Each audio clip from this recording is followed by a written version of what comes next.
Hey everyone, give me 1 second. Let's get Terry on the line.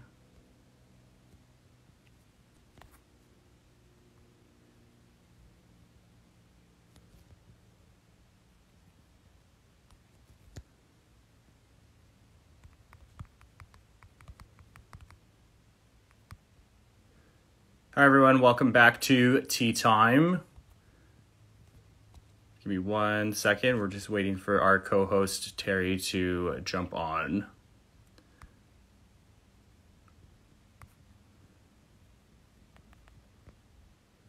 Oop, there's my room.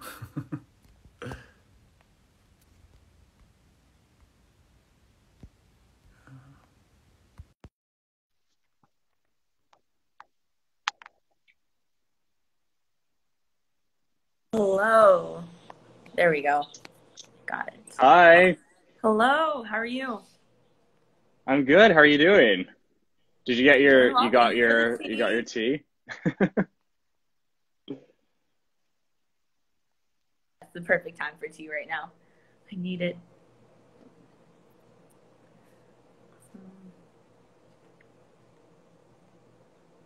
I think I might have, give me 1 second. I think my Wi-Fi is being a little.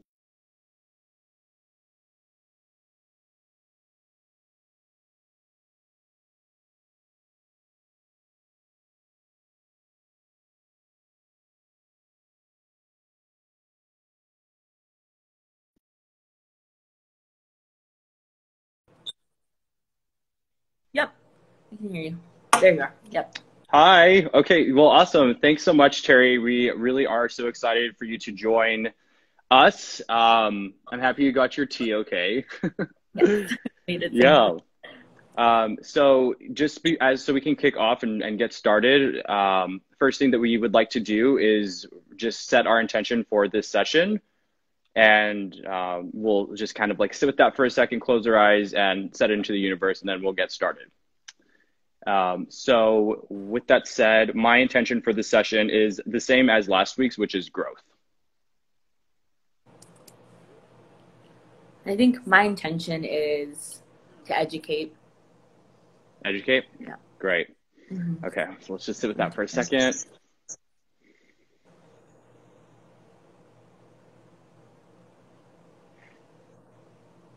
Okay. So, welcome, Terry, founder of Hama Beauty. I am so happy for you to have joined. I would love for you to just take a minute to just give us a little bit of background about who you are and all of that good stuff. Yeah, absolutely. So hello, everyone. I see my cousins here. Thanks for joining. Tari Kandemiri. I am based in Atlanta, Georgia, and I'm the founder of Hama Beauty. Hama is a data-based beauty product recommendation platform. So it uses age, skin type, skin tone, and skincare needs to recommend products to consumers.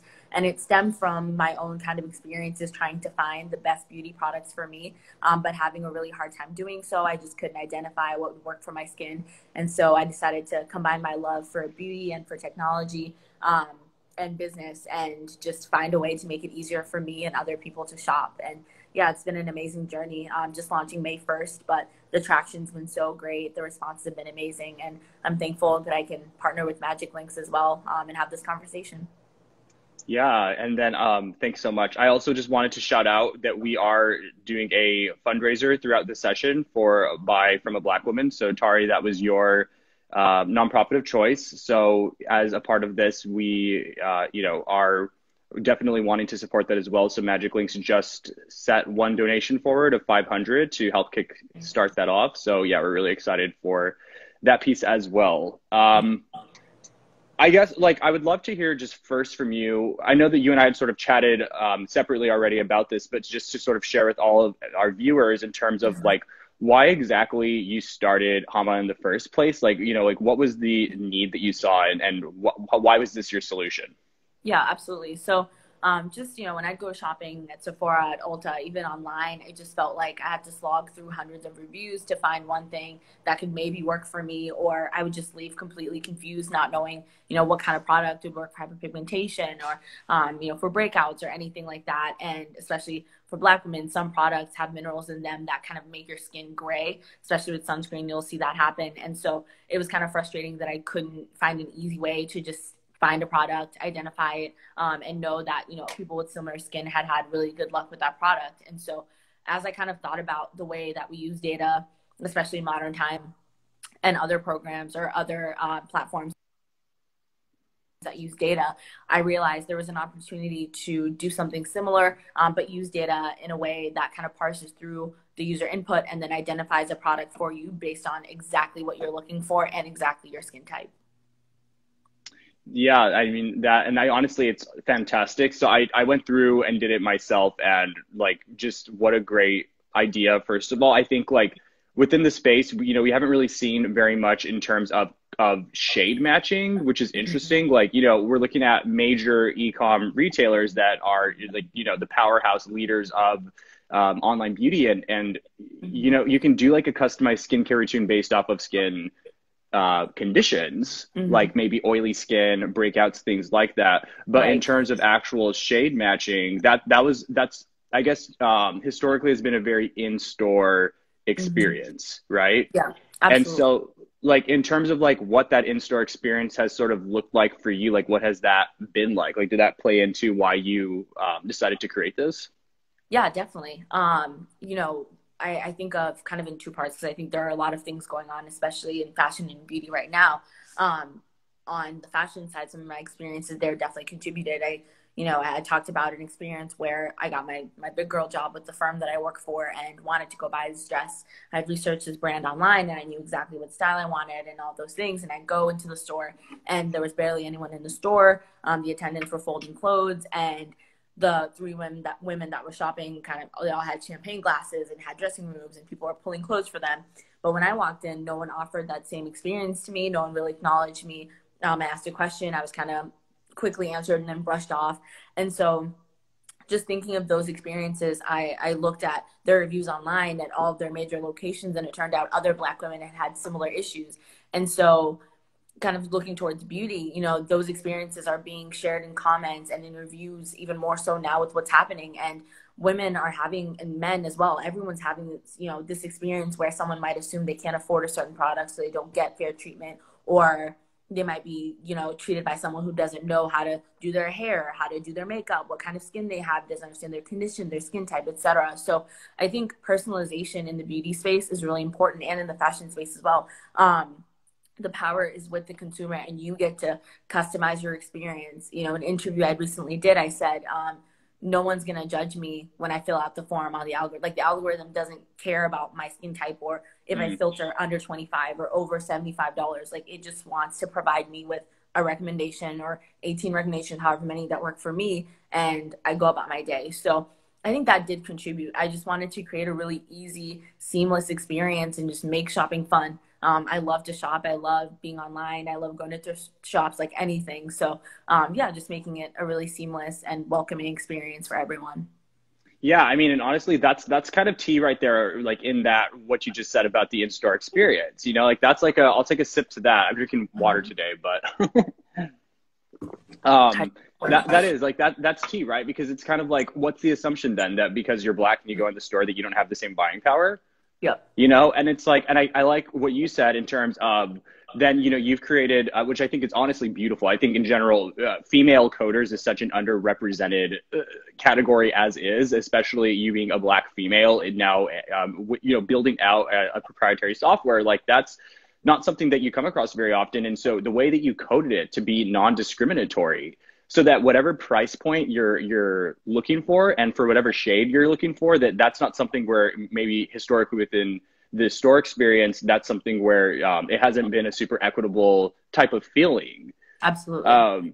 I mean, that bugs me. That's always kind of bugged me. It's sort of like, you know, I think there's been a lot of like cliches throughout movies and TVs that have sort of like showed that before, where, you know, like the store attendants don't really pay attention to whoever kind of like walks in unless they look like they're about to spend a lot of money. I think that, you know, when you and I talked one-on-one, you had also mentioned about sort of like that as well, right? Like almost like needing the expectation to look a certain way, even just with your appearance, like not even being able to like scrub out, which is so whack. Yeah, absolutely. Absolutely. And, you know, and I think anyone who is familiar with me knows, like, I love to just be chill. Like, I love my chill wear. I love my sportswear, but there are places and times where I'll go somewhere I'm like even at the doctor's, like I hate to say it, like I dress up when I go to the doctor's because I just feel like I have to, otherwise I won't get the same treatment as someone like as I would if I wasn't. And it shouldn't even be like that. And, you know, you look at statistics, a lot of numbers have come about Black women being more at risk of death during childbirth and, you know, not being listened to. I mean, Serena Williams, who is by far one of the best athletes, if not the best athlete in the world, went through that same experience. And so it's just all these different things of, as Black women, having to go above and beyond to either prove our worth, prove our purchasing power, and all those different things. And in the tech space, so I went to Sewanee, University of the South, so shout out to Sewanee, an amazing institution. And, you know, I was the only Black female major in my year when I graduated. And albeit our class was small, but even when I started my classes, there were a lot more white men in those classes. And in talking to friends and you know, my parents kind of have always just kind of pushed me to do, like, if you want to do something, just do your best, try it out and see what happens. And so I had my family support to do computer science and I felt comfortable in there, but a lot of other people hadn't been exposed to it and also didn't feel confident. So I definitely kind of pushed a couple of people and said, no, like, just try it. It's going to be great. Like, you're going to crush it. And they did. And it's hard when there's no representation of other women that look like you doing something, or someone who looks like you doing something, because then you don't know if you can do it. But in 2019, only 3% of the technology workforce was Black females. Like, that in itself is wild. It's such a small number. And I guess you don't think about that, right? Because when we talk about systemic racism, it's always the conversation of, I guess, like the physical side of things that you can sort of see and what feels tangible. And that doesn't necessarily capture tech. And racism that can come through in tech, misogyny that can come through in tech. Like, you know, when you don't have those groups that are actually building the products, right? How, like, isn't the code? I mean, so the question to you: do you feel then that in itself, a lot of codes that you've come across are inherently racist or biased, or like, what are your thoughts on that? Yeah, so it's very interesting because I think these are questions that I have to ask myself now too, as a programmer, as I work with my co-developer. You know, is our algorithm as fair as we want? Like, we're coming in, you know, he's a Filipino male and has daughters and has, you know, female members of his family that are minorities as well. So we're coming in with those backgrounds, but I have to say, okay, the data in itself, is it representative? Have we grabbed data from all points, from everyone? Our data isn't biased necessarily male, female. It's more so broken down by skin type, by skin tone, etc. But these are questions I ask myself because I realize the issue that arises when other applications don't take that into account. I think the most simple example I can think of is those like automated faucets, you know, and airport bathrooms, hotel bathrooms, whatever. Some of them don't necessarily recognize Black hands, which is crazy. God. Or the, you know, paper towel dispensers don't recognize Black hands. If your name has a dash in it, or, you know, if your name has too many letters, quote unquote, a form online might not accept it. So these are all things that, you know, it's likely that they weren't created with the bias in mind. But if you're not testing your robot to make sure it recognizes hands that have lines in them, you know, like Black people's hands have, or dark hands, when someone waves over something, like it's just not going to cater to people. So, you know, those are definitely past examples of biases that I've seen, at least firsthand. And I keep that in mind as I work in technology, because I know that I'm representing for more than just me. 100%. I mean, and to that, I actually have an interesting question. I know that you're still like really kind of launching Hama Beauty, and you know, so it's a relatively new platform. With that said, do you have any preliminary findings in terms of, I mean, I know you're breaking it down less on demographics and more so based off of like shade matching and skin conditions. So have you seen, based off of your click volume so far, is there any particular shade in general that's using the platform more frequently than others? I haven't seen that breakdown just yet. Okay. But I think there's certain age group, I think like the 18 to 24 age group for sure, but there's a lot of searches about, you know, glow and hyperpigmentation, et cetera. So I can kind of not necessarily make inferences, but when I look at those particular attributes and really break down to the skin needs, I'm able to see more. But really, it's across the board.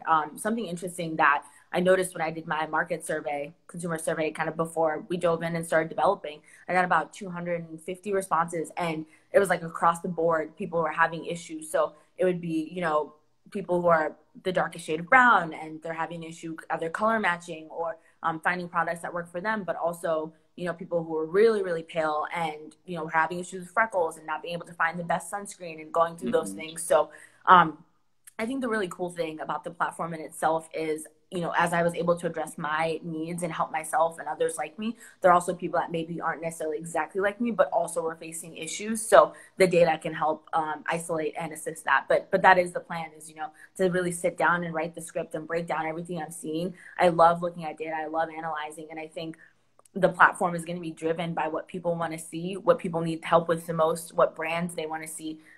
Because at the end of the day, that's the goal, is to make sure it's helping people. Right. Yeah. I mean, incredible. First of all, just like shout out to you. We stan. I mean, in general, seriously though, like it's like we have been talking about you so much internally, because I had no idea about you until Brian, our CEO, had mentioned sort of like your past conversation with him. And you know, like I think traditionally, of course, MagicLinks is intended for video influencers to share products with their fans. And that's kind of like the core of our business. And so when you had gone through the hoops of reaching out to your advisor to get a hold of Brian and to like really make that connection, like one, just like, people don't do that anymore. So like, shout out to you for honestly just like, you know, actually like doing it. Like, that's amazing.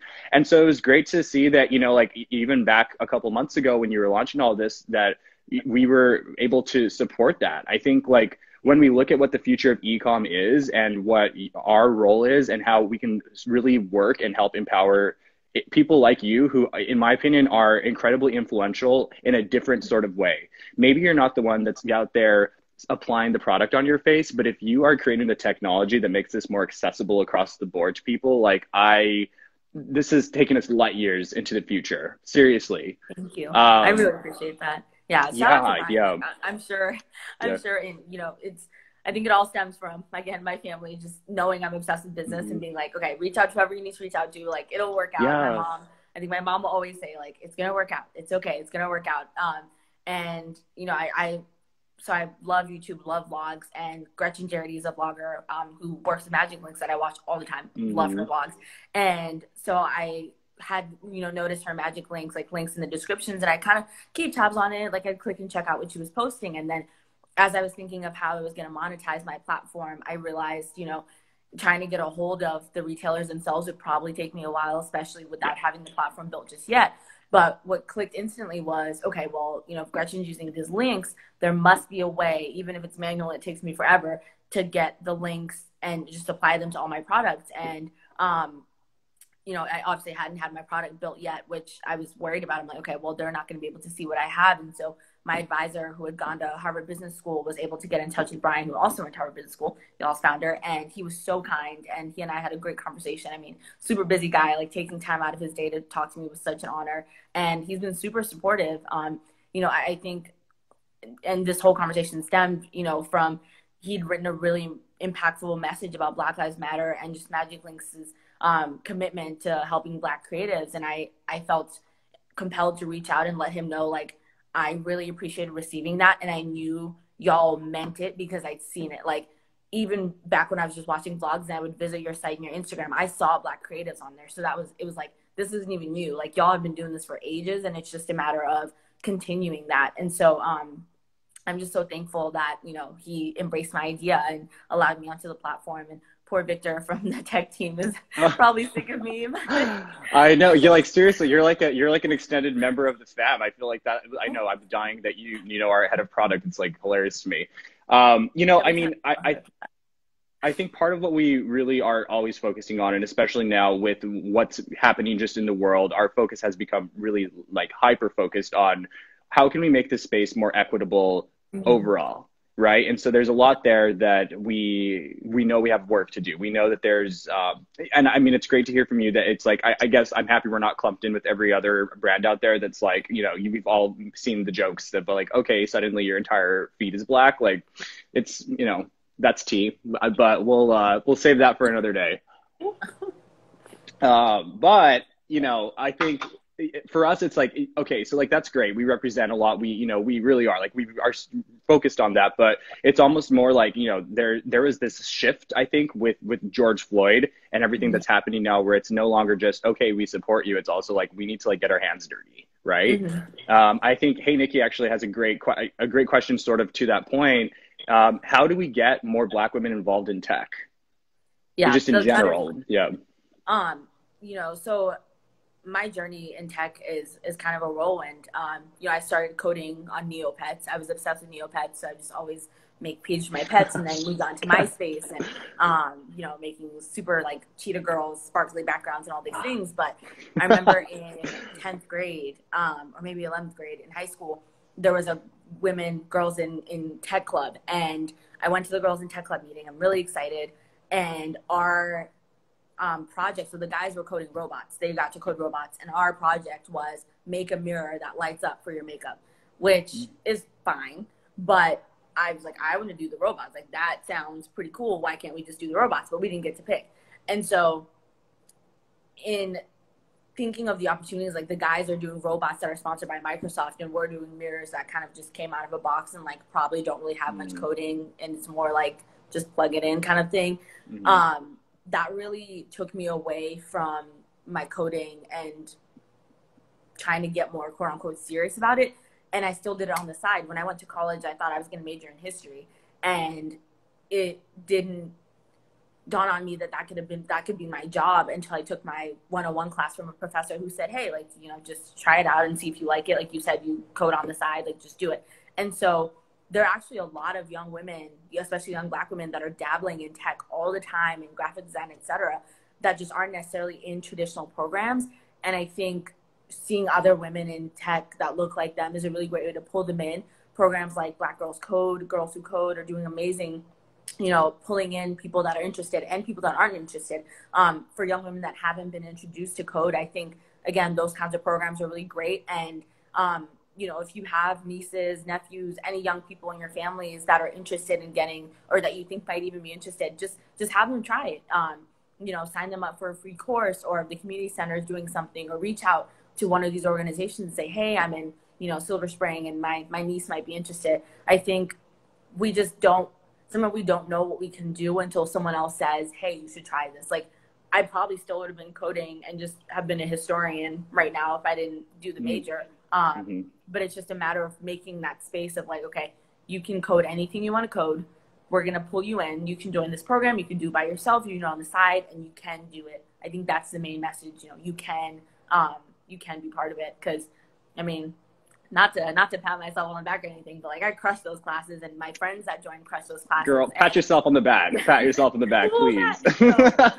So like if I didn't know that I could do it, like I wouldn't have tried. I would have just guessed that it wasn't for me, but I got lucky and it was. Yeah. Yeah. So, I mean, I guess like to summarize that, it's two things, right? I mean, obviously it's personal drive, but it's also having those mentors in place and seeing that representation in the first place, which is such a huge piece to know that this is something that you can accomplish.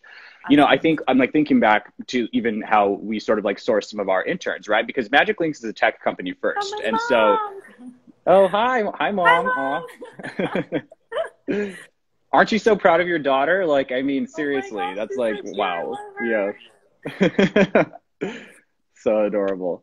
Yeah. But I mean, I think that for us, it's really even looking, and I'm curious for your feedback on this, realizing that, you were on the other side of this and you had to kind of like proactively go out, seek these mentorships, like seek out, you weren't given an even stack of cards to begin with. They threw you the mirror, not the robot. And then you kind of had to like figure it out on your own. I mean, so I think we want to know how, like, where, like, I mean, it's not just your problem, it's all of ours, of like, where should we be looking and inserting ourselves, I guess, locally, even like at an intern level, like when we're thinking about interns that we bring in and are introducing this like world of influencer tech to, like, I think that even in that we can be somewhat limited by looking just at local schools, like how do we expand our reach and how do we bring more diversity into that program? Because I mean, really, it should, that like those opportunities should exist for everyone, and we want that to be the case. Absolutely. Yeah. And I think we're lucky to be in the time of being remote. I think, obviously COVID has had its downsides and been a really rough time, but it's also shown that people can work from anywhere. And, I'm also in the process of looking for interns and looking for collaborators. And I want to give opportunities to young women that are interested in this space and trying to find them remotely, putting the call to action out on Instagram, on Facebook, on Twitter, anywhere that you're on, and saying, we have opportunities to be remote. We can connect with you and help you learn all these different things that you want to learn, by expanding that network, for students that maybe can't afford to move across the country or aren't in a position to be able to move, to be closer to MagicLinks or travel, etc. That remote option really provides an opportunity. And then I think also sending those things out to, different groups. I'm in a Facebook group for Black women in technology, and there's always opportunities posted. So there's all these little pockets that post different opportunities. And I think identifying even just one of those groups and, someone in that group can share an opportunity. Hey, MagicLinks is hiring an intern, remote intern or intern within LA. Like these are the responsibilities, those kinds of things. It's amazing what you can do just by having one person like push your call to action forward. Yeah. Okay. So that's a good takeaway. I mean, just also like heads up, a lot of our staff will be watching this if they're not tuned in right now. And so like a part of this was for us as an organization to learn and to grow by speaking to leaders like you. And so that's a great piece of feedback of which groups are we even looking at on Facebook, on social medias, where we're sourcing these people from. How does that start? Now, my question is to you, and like, this is where, I think we always get kind of like a little weird about it. And I'd rather just jump right in. When we're talking about race, and we know, like, we want somebody like you at MagicLinks that's, in college, sophomore, junior in college, who we can help sort of nurture and grow and bring into this ecosystem and make this more equitable. We're looking not only at from like the lower side of the company from an intern level, but also on, senior leadership executive roles. Like, how do we make this more equitable for everyone? I think this is where I think, like, personally, I feel frustrated, because it's like, can we call out and say we are looking for a Black female in tech? Like, is that too harsh to even call out? Would you have felt that if somebody had reached out and said, hey, we're looking to you for this reason, does that become profiling and does that become weird? Or would you appreciate it, realizing that there's not really a lot of representation there? Yeah, that's a great question, because I think that's happening. I just saw a poll about that of, have you had more opportunities with the current climate and everything that's happening? I think for me, it would just depend on the company that's putting out the call to action. I think of Reddit and Alexis Ohanian giving up his seat and asking that it be filled by a Black woman. I think, him being Serena Williams' husband and someone that's already involved in the space, has a good understanding of the technology space. The call to action coming from him is a little bit different than if it's a company that's been called out for racial profiling and suddenly wants to put someone in that place. Because as nice as it is, quote unquote, that they want to put a Black woman in that space, it's kind of throwing someone to the wolves, right? Like, you're just putting someone in a position, but your company isn't in the right structure to nurture them and like actually allow them to have opportunities to grow. So I think if it came from MagicLinks, I mean, that's a great opportunity. You have the history of partnering with diverse candidates already, or diverse influencers. So it's not weird. It's just, okay, like, they want to diversify. That makes sense. Like, that's an opportunity we can look into. But again, if it's a company that has a history of not necessarily being the most welcoming and if it's almost like a saving face kind of thing, I think that's when it really comes across in not in an appropriate way. Yeah, that's a great point. Okay, so then like let's play devil's advocate on that because I think this is interesting to see back to sort of like my low-key shade earlier about like brands that have maybe not been so great Mm-hmm. that now are sort of like, saving face, so to speak. In that, so like with those, I mean, because I think that we got to give everyone the benefit of the doubt here. We have, if you're willing to at least try, like, let's hope for a better future. If you were maybe not, pulling up earlier and now you are, let's give you that opportunity to do so. What do you Mm-hmm. think for those types of brands is the best first step besides like the cheesy PR statement and like the Instagram grid of 9 Black girls? Yeah, absolutely. I think acknowledging, like someone commented, authenticity is key. I think it's true. Consumers now, the power and the purchasing power and the voice is in our hands, and we're able to tell if something's authentic. We're able to tell if, if someone's just kind of making up an excuse. And I think reaching out to organizations, there are so many amazing organizations led by Black females, by Black men, that already can help organizations kind of nurture that and understand how best to go forward, instead of just trying to put a Black person on your board and then kind of going, with that, because again, that person's not really being nurtured. They're just kind of, now they have to be the token Black person on your team and have to act like, oh, everything is fine here, like we're changing, even if they're not changing. Something else is for brands that have brick and mortar stores. I've seen a lot of comments about, the racial profiling that can go on and mistreatment of customers. Putting a Black CEO or a Black person in your C-suite doesn't fix what's happening down here. So your training needs to be revamped. Your recruiting methods need to be revamped. People in your stores need to understand the maltreatment that's been going on and how to change that. So it has to be like top to bottom. Everything has to be on the same page. Everyone has to understand that like the revamp is happening. It can't just be a figurehead change. So, like you said, benefit of the doubt. Obviously, we never want to discount any one person and just say, okay, like we're never, going to give them a chance. Right. But people have to take those proper steps and acknowledge and understand that it's not just going to be, like you said, an Instagram post or, having 5 Black girls on your feed. It has to be looking within your company in every single position, in every literature that you've written, every guidebook, to ensure that it is equal, and that you mean it. Yeah. Yeah, absolutely. We hope for the better future. We hope that this is where this next wave will take us. I read an interesting stat today that within the last 2 weeks, the support for Black Lives Matter has reached what the support has been over the last 2 years. And so, I mean, if that's true, and let's hope that it is, I think that's incredible. On one side, I'm disgusted that this is the situation that we have to be in for everyone to wake up. These conversations are so critical, I think, really to pushing the boundaries forward. Mm-hmm. And before any of this kind of picked up media frenzy, like you were doing the hard work. You did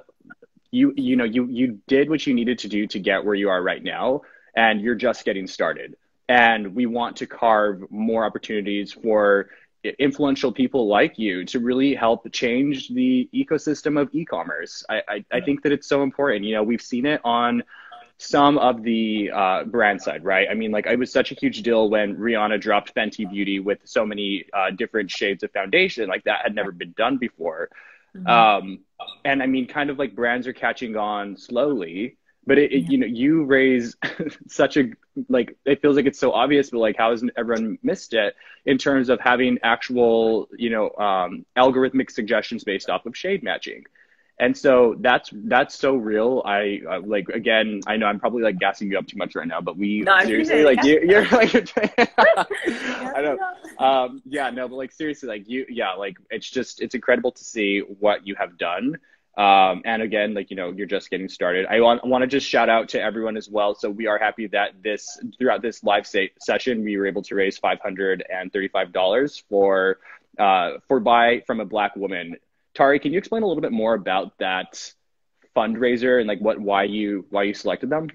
Absolutely. Yeah. So thank you, MagicLinks, for your donation and for, allowing others to donate as well throughout this live. And so Buy from a Black Woman is an organization. It's a nonprofit based here in Atlanta. And so for those that don't know, I bootstrapped the app myself. So I put about $15,000 of my own savings into the app, into the legal aspects, because I wanted, like I said, to build something that was useful and something that was effective. You know, I didn't go into this to be like, I'm going to, you know, make a whole bunch of money from this app, so I'm putting all this money in. It was like, I really want to build something that helps people and makes a difference. And as I've, you know, built my app, and now I feel comfortable being in a place where I can seek additional resources to now learn how to nurture my business, how to grow it, how do I speak to investors, etc. Organizations like Buy From a Black Woman provide resources for Black women. You know, some are free, some are workshops you can sign up for and attend.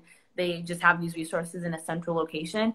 And as I've been researching organizations that I want to get to know more, you know, Atlanta Tech Village is a place that I can go for resources. But this one really stood out because it assists women like me who, you know, are Black women that maybe don't necessarily have all the resources at hand, or have some resources but want to learn more. And yeah, I want to take part in this program and take you know, kind of advantage of it as well. And I wanted to let them know that, like, hey, you know, I see what you're doing, and as a new business owner, I'm really excited to work with them. Yeah, absolutely. Well, we can't wait to do a little bit more research. I know that one of my coworkers dropped in the comments, and so we'll get this from you afterwards in terms of the group that you had mentioned earlier as well. That's just like a Black females in tech group. You know, like, we need to be on those forums, like that. Yeah, for sure. I mean, again, Tari, thank you so much for your time. Everyone, this is MagicLinks Tea Time. So we're here every Friday from 11 to 11:30 Pacific time, 2 to 2:30 Eastern.